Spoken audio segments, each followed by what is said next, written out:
ABOA Chapter 12. As he flounders around in the snow, he notices a set of footprints going in the same direction as he is. They look like a woman's petite size, renewing his hopes of finding Lily up ahead. Off to one side, as if tracking, is another set of prints, this time larger. It has to be a man following her. Panic sets in, sending Ralph's heart rate skyrocketing. His flashlight suddenly lights up the cabin he has been looking for. If only he knew where that man was who made the tracks. It looks like he has circled to the back of the cabin, so I should be able to get inside without him spotting me. I hope Lily will let me in. She must be terrified. Softly, he knocks on the door and calls out, "Honey, it's me. Let me in." Moments pass with no response, and Ralph wonders if he should knock louder. Suddenly the door swings open and Lily throws herself into his arms. "Oh, Ralph, I've been so scared. There's a man sitting around the cabin looking in the windows. I'm here now, and I won't let anybody hurt you. I've been looking for you all day, honey." "I know, sweetheart. I'm sorry I ran off without a word. I'll tell you all about it after we find out that guy that out there wants." Screwing up his faltering courage, Ralph opens the door and makes a quick check for the porch. No one there, he thinks. Maybe he left. Keeping his flashlight moving quickly from side to side, he feels confident that there is no one in the front of the cabin. Stepping quietly in the snow, he moves like in a cat-like fashion around to the side and back of the cabin. The man's footprints are obvious and easy to follow. Approaching the far side, which is flanked with trees, he spots a figure standing very still. "Hey, you! I see you out there. What do you think you're doing scaring my wife like that? What are you doing at her anyways?" Ralph grips his flashlight, preparing to use as a weapon. The stranger raises his arms in what Ralph sees as a threatening manner, and his heart rate starts to race. "Does he have a gun?" I have to hold my ground and act like I'm not scared. "Easy, mister. See, I have nothing in my hands. I'm paid to patrol this area. The landowners have had problems with break-ins and vandalism this winter, and it's my job to keep an eye out on their cabins. What are you doing at her?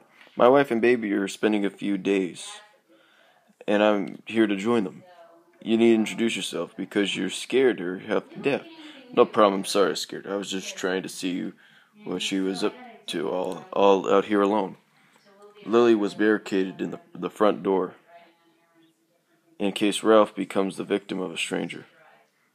So when they check the door, it won't open. "Lily, let me in. It's freezing out here. I have this fellow with me, so don't freak out when you see him." Ralph's nerves are about shot. What next? Have to get her to open that door? Using the flashlight, he bangs on the door. "Ralph, is that you?" "Yes, please open the door."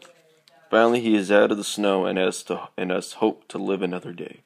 Peeling off his outer clothes, he introduces the caretaker. "Lily, this fellow's working for the landowners up here. He's a guard and caretaker, just wondering who you are and what are you doing."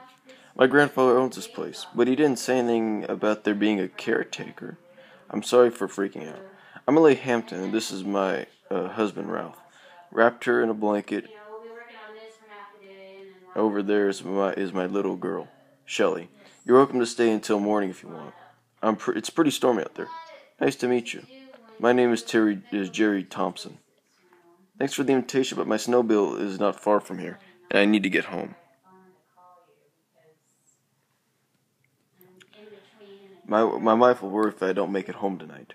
I can see everything is all right here, so I'll just go now. Have a good night." With that, he steps outside and disappears into the night. "I brought some food and blankets, but I had to leave them in the pickup. I got stuck on the way up here and had to leave it behind. Do you have anything to eat? I'm starving and cold to the bone. I need something in my stomach. You go ahead and take a nice warm bath, and I'll warm up some soup. It'll be ready by the time you finish." Ralph climbs in a warm bath, grateful for the chance to soak his injured knees and battered body. "My legs surely look red and raw. I hope I don't get blood poisoning. I haven't had a tetanus shot in years." Lying back and submerging himself under the water, he takes advantage of the privacy of the room and releases the tears that have been building all day. The warm bath is just what Ralph needed. He smiles to himself, thinking how lucky he was to have escaped death in the wilderness. Things are looking up. After drying off and getting into some dry clothes, he takes time to look around and see just where he is. This is more than just a cabin. It's a luxurious chateau. Ralph, are you about through with your bath? I have your soup warmer on the table. Boy, this is sure nice.